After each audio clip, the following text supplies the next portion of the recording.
What's up, guys? Welcome back to the shop. I'm Chris Lee, and this is the world's first Porsche-powered Ford Bronco. If you remember in the last episode, we took receipt of a 2004 Porsche Cayenne and what was left of a 1971 Ford Bronco and began the tedious process of tearing down one vehicle for its parts and cutting out a bunch of rust on the other one. We got off to a good start in episode 1, but in episode 2, we're gonna make some serious progress. I got the Bronco stretched with a new floor. I designed and built the custom chassis, custom roll cage, got the engine mocked up, the transmission mocked up. I bolted in the front and rear subframe, as well as made some serious progress on the coolant system, modified the dashboard, steering system, and so much more. This video doesn't just show what's been done, I also show you how I went about these steps. We got about an hour of showtime ahead of us, so enough with the chit chat. Let's get into it. Although there's large amounts of metal that have to be addressed, we also have to focus on the little things. Little stuff like this. Even though you're never gonna see it when the truck is assembled, I know it's here, and now because I'm recording this, you know it's here. So you know it's here, I know it's here, we know it's here, so we have to address it.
Let's keep the party going.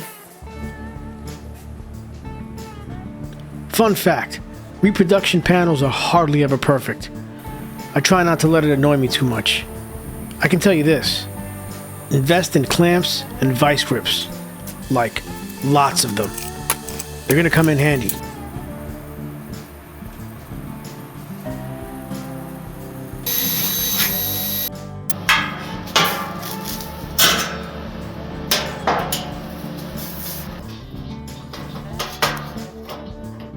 This is what it's taken to line this thing up.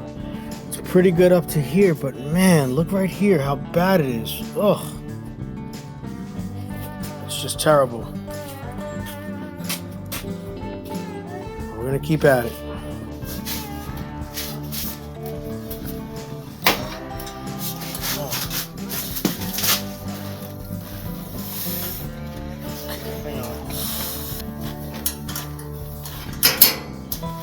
Right now, this panel has to come forward as well as in.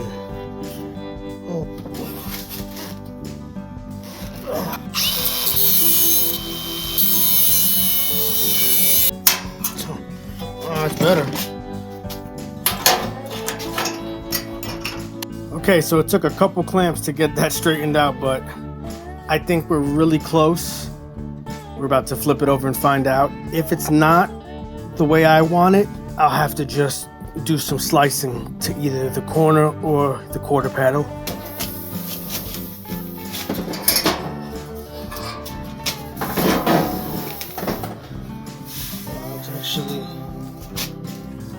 Not bad. Oh my God.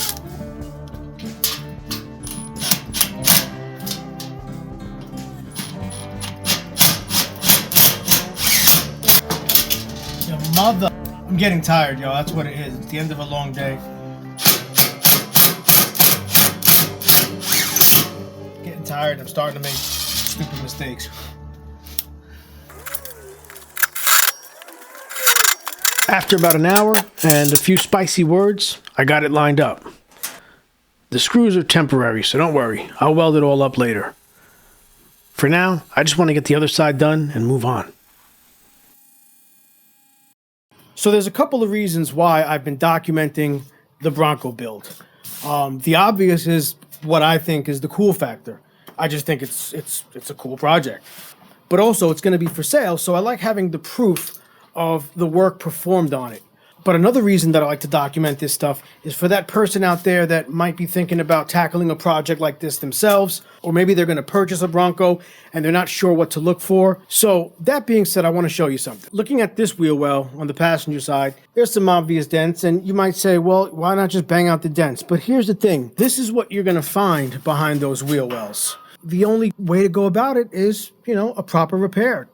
Get all the way down to where it starts and then work your way from there. Obviously, these patches need to be fabricated still, but I just wanted to take a moment to show, what's involved here. It's funny because when you start putting it back together, most of that stuff you'll never even see. But like I told you before, I know it's there, you know it's there, and that ain't cool. We got to do it right.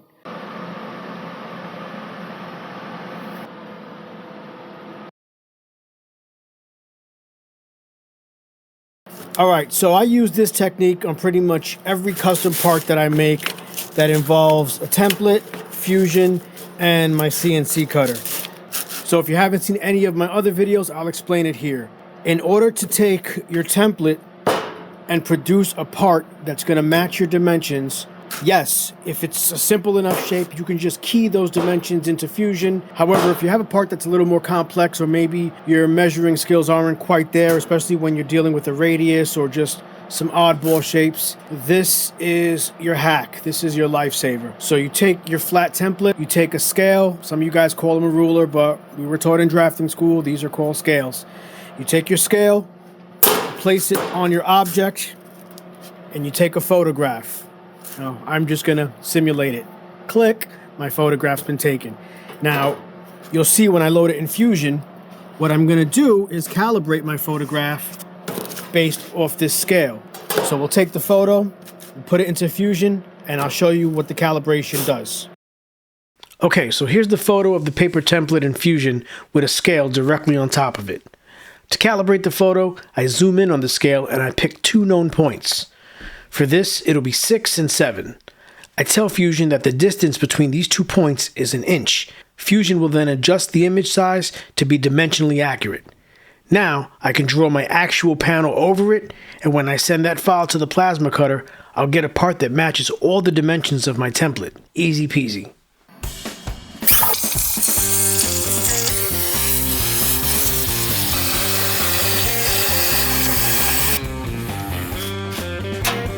Another cool thing about using Fusion is that now I have a file to make this.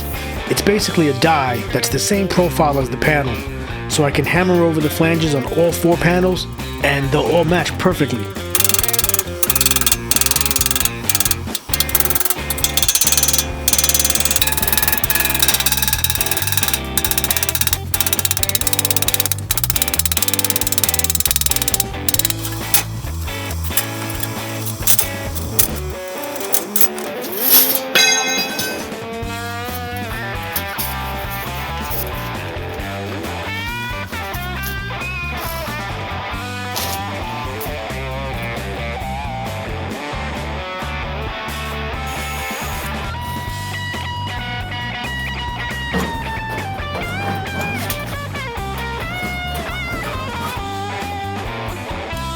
Panel from before. Let's see how it fits.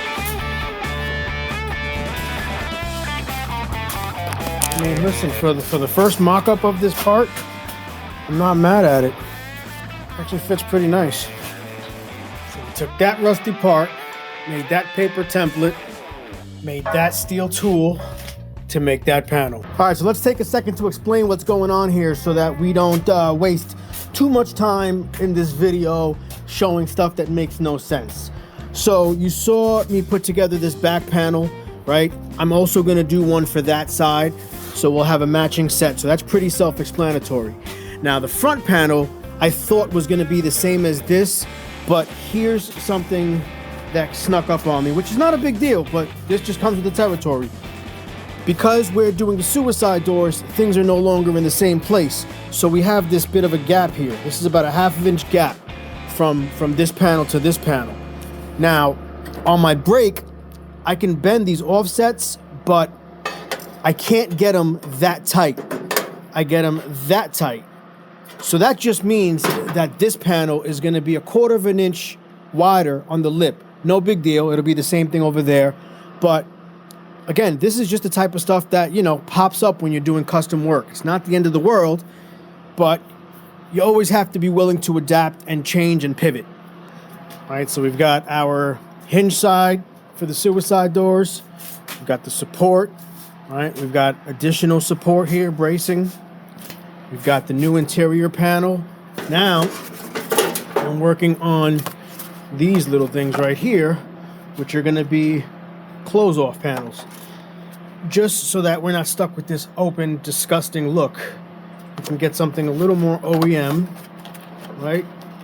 Something a little more OEM, nothing too crazy. I mean, it's a simple shaped vehicle, so we can't get too elaborate, otherwise it'll be out of place. So we've got to kind of keep it simple on this. We've got this one that goes in here, so that from this side, it looks nice.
There was a little bit of a bow in this panel here, and I'm glad I caught it before I started welding.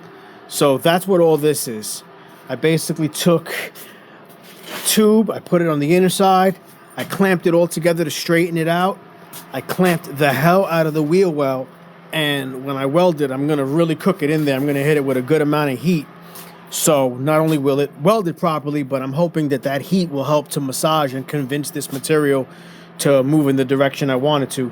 In fact, now that I think about it, I'm probably going to hit it with some extra heat.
Now I'm not going to weld that until later because I have a roll cage to put in and I may want to get back there. So for now, we're gonna just leave it as is, but I think you get the idea.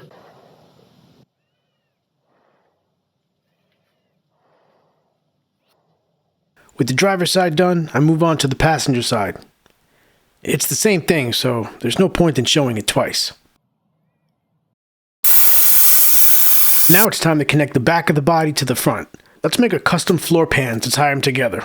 Pretty much all the stretched Broncos that I see keep the floor at the same height, which I'm not a fan of. I think recessed is the way to go. This way the rear passengers can have their legs at a more natural position. Let's do it.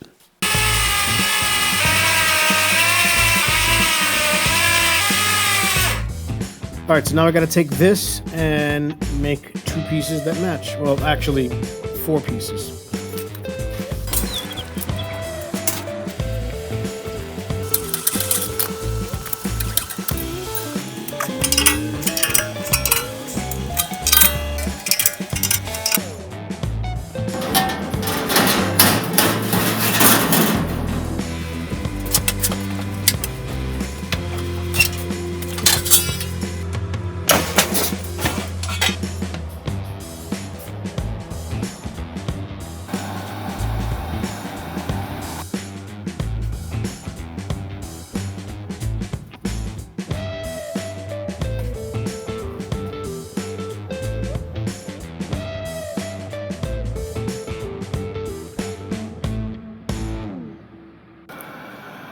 Alright, so we got a good amount of work done, but I need to pivot. I've been working on sheet metal for the last few weeks and I'm kind of over it.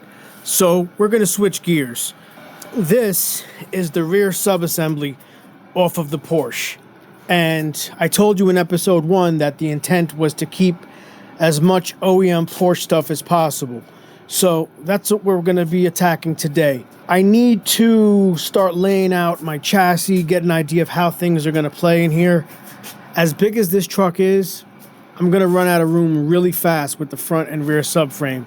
And that's okay, because I did some rough sketches in CAD way back when, and it kind of seemed like things were going to somewhat work. So now we're going to take that somewhat of an idea and turn it into something a little more real. So I downloaded this app, Kiri, which is a 3D modeling app. And using just my phone, I was able to come up with a pretty decent scan of the subassembly. And then just using 2 points on it here, I was able to kind of get it scaled pretty close to the real world scenario. So now what I'm going to do is start trying to see if these things actually will work.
So as silly as this looks, and as much sense as it probably doesn't make on screen, it made a ton of sense to me, and this is what I needed to see. I needed to know, what type of clearance we were gonna have. I just wanted to get a visual of how the chassis is going to interact with this subframe. So the chassis is going to be 2" by 6" by 3/16 steel. So what I got going on here, this represents a 6" high piece, so I understand how that's going to be relative to the shock. This represents the lower portion of that 2x6 tube, comes up about 2 inches past the chassis mounts, which means that it'll be well inside where this shock is going to be, which is good because I don't think I'm going to use that support, because I think it would be poking into the bed of the truck and I don't like that idea. So I'm going to run my chassis inside of it, and then I'll come off the chassis and make new mounts for the shocks. Again, I know this doesn't make too much sense just yet, but you got to trust the process.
All right, so I just took delivery of something I've been waiting for a while. So I'm gonna take a break from working on the chassis and switch gears and start working on the roll cage. First off, I wanna thank Rogue Fab for helping me with this part of the project. If you've seen some of my other builds, you'll know that I've owned this 600 series bender for quite a few years.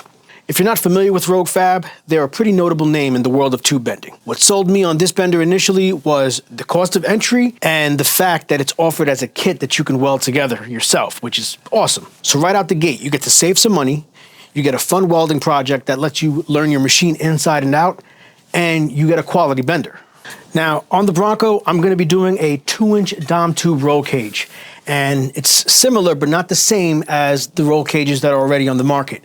Since this truck is now 4 doors, it's gonna be a pretty large cage. Plus, the front end of this thing is gonna be all tube, so there's a lot more material on this build. Before I get to any of that though, I have to upgrade the machine. First off, Rogue Fab sent me this beautiful die. This will let me bend 2" tube on a 6" radius. Then there's the attachment called the TWR, or thin wall roller. I also got the upgraded angle gauge and pointer. I got some new 2" clamp blocks, a bunch of new pins, and this thing. This is a breakaway locking pin. You install it if you're gonna change a die or you need a bend that's more than 90 degrees and you wanna lock the machine in place while you reposition the ram.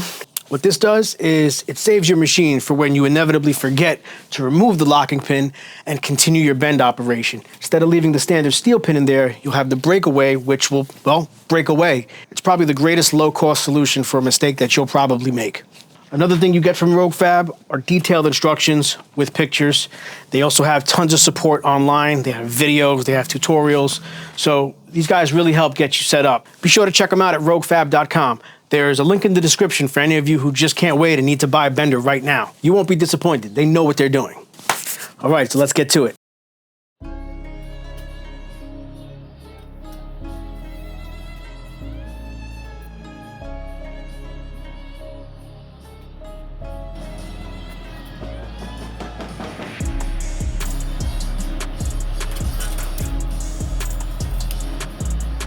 All right, so we took some quick dimensions on the Bronco, turned them into a quick sketch that will then get input into BendTech.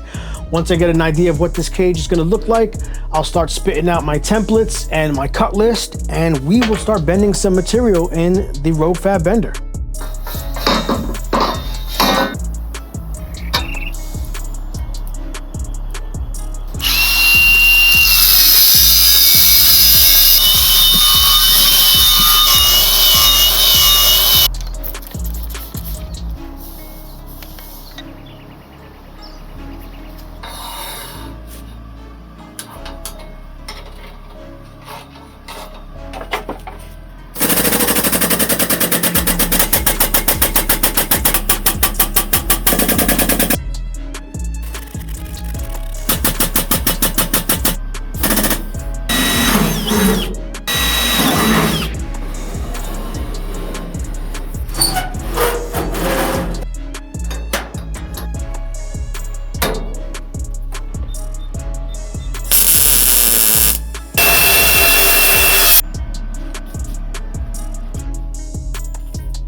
Another really cool thing about the Rogue Fab bender is the situation that I'm in right now.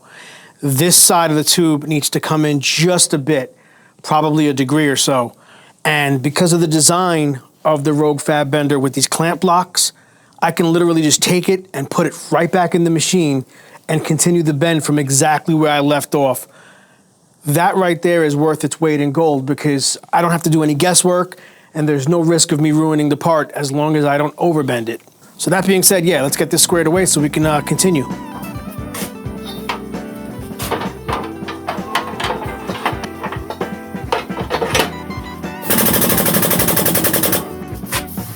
Look at that. Perfect.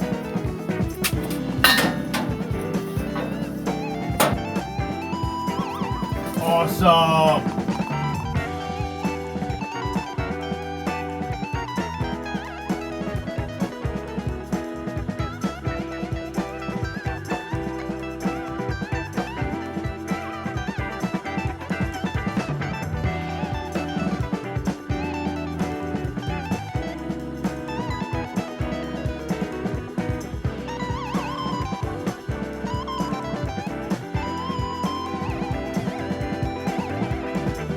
All right, so we made some progress on this cage. I'm not gonna weld it all up just yet though, because things do change, so I'll leave it tacked for now while I continue on the project. And once I feel like everything is where it's supposed to be, then I'll commit to welding. Once again, I do wanna thank Rogue Fab for helping out on this project. Them getting us upgraded really helped with bringing the vision of the cage to life. So don't forget to check them out at roguefab.com for all your bending needs.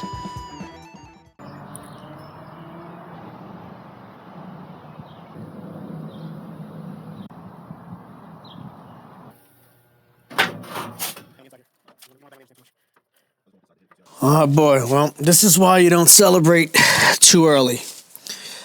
So, as to be expected, a surprise popped up. You see that engine mount? It really goes around here. But the problem that I ran into is that when I placed my spindle in the correct location relative to the fender, and I placed the subframe in the correct location to keep all of that in the right place, the engine, being up here, was actually closer to the edge of the fender, basically the front of the truck. So like, just to give you an example of where the engine really wants to be versus where it has to be.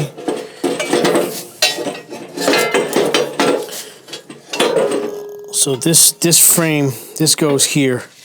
That's where that is supposed to be. So that's how far back we're going to be moving the engine. So what that basically meant is the engine was right on the radiator with no room left for the fans, no room left for the intercoolers, the oil coolers, transmission cooler. On top of that, it left a giant, gaping, disgusting hole from the back of the engine to the firewall. I mean, it was something like a little over a foot. Now, obviously, I'm going to be working all this anyway. I'm going to be doing a custom firewall, you know, with a bead rolling pattern and whatnot. But I definitely didn't intend on bringing it out an additional foot to make up for that gaping hole behind it. Plus, it would just look terrible. That's the other thing. It would just look bad. So this is where the motor mount goes, which is that guy right over there. And it's about 6 inches in height. Now, if we take the tape, you see we only have about 3.5 from the top of the diff to the bottom of the mount. On top of that, we don't have a ton of space from the oil pan to the side of the diff. As you can see there, I can kind of get it all to squeeze in. I know it looks tight. Right now it's not touching, which is great. So I can move the engine back. The other challenge is height. Because I'm moving the engine back, it's also kind of coming up. So now I have the challenge of the fenders. I can't have this engine poking out the hood, so I may have to bring the subframe down a little bit. And you bring the subframe down, you run the risk of it being exposed in the front of the truck, which, again, I can do a skid plate and I can make that look good as well. Then you start asking yourself about the chassis, and the problem is just like they follow themselves. The point of this is not to complain, because it is what it is. This is the world of custom cars. So I'm not losing any sleep over it. It just turns into more labor. It is what it is.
Now that we got the body mounted and all of the mounts done, I want to move on to the coolant system, mainly because it's probably one of the easier parts of what I have next. I need a break from all the difficult stuff, so I'd like to do something a little bit easier for once. So that's what I'm gonna do. So I already have the radiator. This front support that ties into the chassis and into the roll cage is also the radiator support, which is what this shelf is. So the next thing I want to think about is the custom radiator hoses. I'm not going to do them out of rubber because I think that's kind of cheesy for a build like this, so metal it is. I've always been a fan of starting with these pre-bent pieces. Just makes life easy, right? You've got a 180-degree bend, you've got a 90-degree bend. You can cut these into 45s, you can cut these down into whatever increment you need, and obviously you have some straights there. Ew, we'll address that later. I actually have to address a bunch of stuff on the coolant system because this water pump I don't think is in good shape. Yeah, but we'll cross that bridge later.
I'm gonna take a quick break on the coolant system and work on this dashboard. This is the original dashboard, and there's a couple of reasons why we can't use it. The main reason is the roll cage. It's obviously in the way. So what I ended up doing was hopping online and purchasing this blank overlay. Now what's cool about this is, as you can see, it's a clean slate.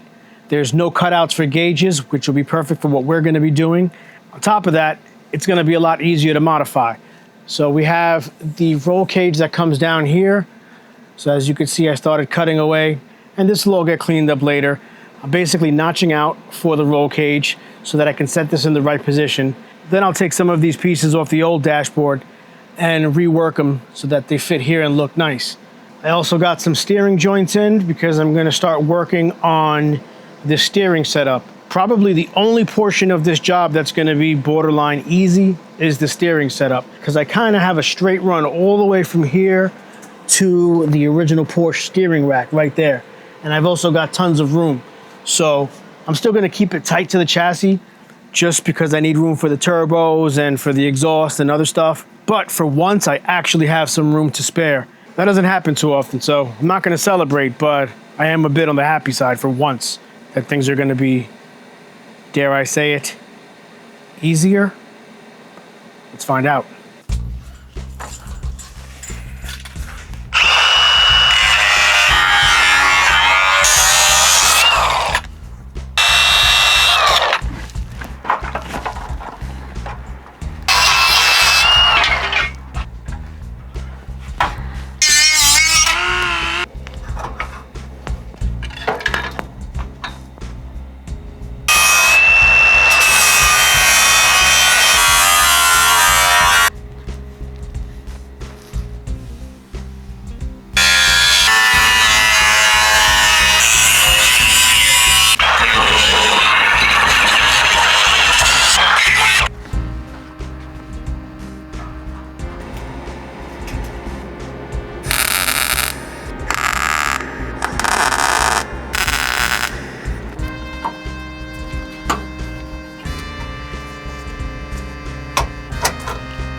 I'll replace the door with a new door because this one is bent, obviously.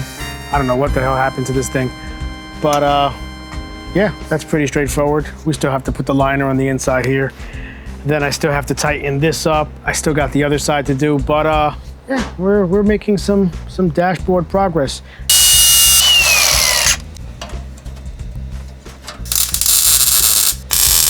All right, so I think we're pretty good for now. I'm gonna move on to something else. I got some orders in today. UPS dropped off some steering joints. So I'm waiting on one more joint for the actual rack itself. I've got some steering shafts here. So once I get that other joint in, then I can at least mock up my steering shaft and just kind of get an idea of what this stuff's gonna look like. So a funny thing, while trying to build this steering system for the Bronco, the shaft on the power steering rack was something I wasn't familiar with. I'm used to seeing splines or like the double D connection, but this one had a V shape, which for me, I'd never seen before. So I did a little bit of digging around, and on Borgensen's website, I found a V-shaped universal joint. But the funny thing is, after I found it, I started doing some rabbit holing on the internet, and it turns out that the V-shape is considered a Ford configuration. Ford. The last place I expected to see that was on a Porsche rack. So, I don't know, just kind of caught me off guard. I figured I'd share that with you. If you find yourself doing a swap and using Porsche steering, you're gonna be using a Ford Universal.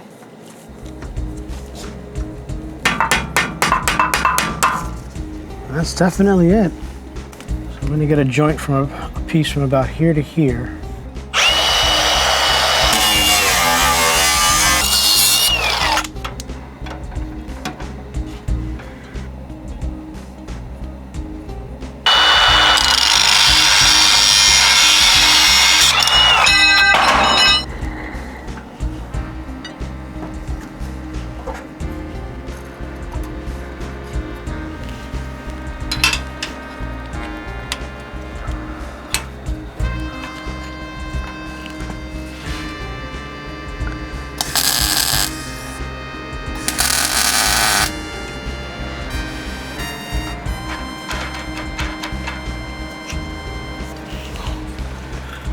Alrighty, so just making sure this works, which it does. So what I'm gonna do, it's hard to see. Let's see if you can see that. I know it's hard to see. I ran it really tight to the left so that I can give myself room for the turbo that has to go in there. And then I'm gonna put one more joint here. I'm gonna put one more joint here, and that will allow me to clean this up. I don't want the steering shaft popping straight up. I'd like it to be able to tilt down a bit, to be in a more natural position. But I need to build the support that goes under the dashboard first so that I have somewhere to mount my next Heim joint. But that's not a big deal. So right now, it's a little to the left, and that's okay. It's gonna come back this way, to the right, and then it'll zigzag one more time straight, and then boom, we'll have steering in the right spot. But more importantly, let's see if we can see it. Oh, it's so hard to see because things are getting crammed in here. There you go, you can see it there. You can see how close the steering shaft is to the suspension support. That's okay, it's not gonna touch. But what it does do is give me tons of room in this area for my turbo, for my exhaust manifold, and for everything else that has to go in there. We're not going to check off steering, but we are going to say that it's coming along and that we're on the right path. So, you know the drill. Let's keep working. This is the original Porsche brake pedal. This is the original Porsche master cylinder. And that's the original bracket that the assembly mounted to in the Porsche. Now, I'm not going to use that bracket because it doesn't fit under here, but it gives me the dimensions for mounting the master and the distance from the back of the master to where the pivot is for the pedal. So I'll be copying those dimensions off that. Now, I'm not going to use this exact master and booster, but I'll be replacing them with new units. But I figure since that setup works really well on the Porsche and its OEM configuration, why reinvent the wheel? So we'll be using the Porsche Master, the Porsche Brake Booster, and the Porsche Brake Pedal. Now, obviously, I have a lot of sheet metal work to do here. Basically, what I want to do is make 2 steel plates that sandwich the firewall to stiffen it up to mount this assembly.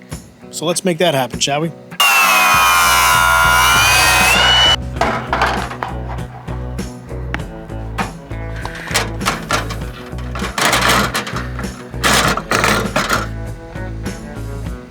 Nothing fancy, right? But looks like it'll work, I guess. Should, I don't know. All right, so now we've got to try to continue the bracket. So basically, something like so that'll allow this to mount, and then we'll have a brake pedal.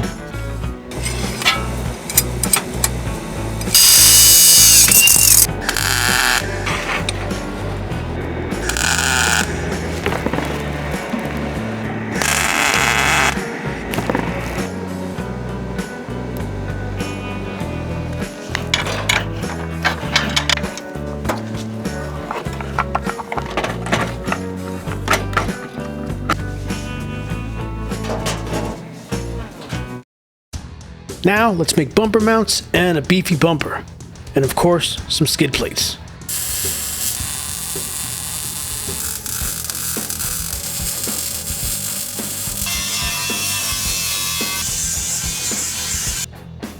And there we go, all done.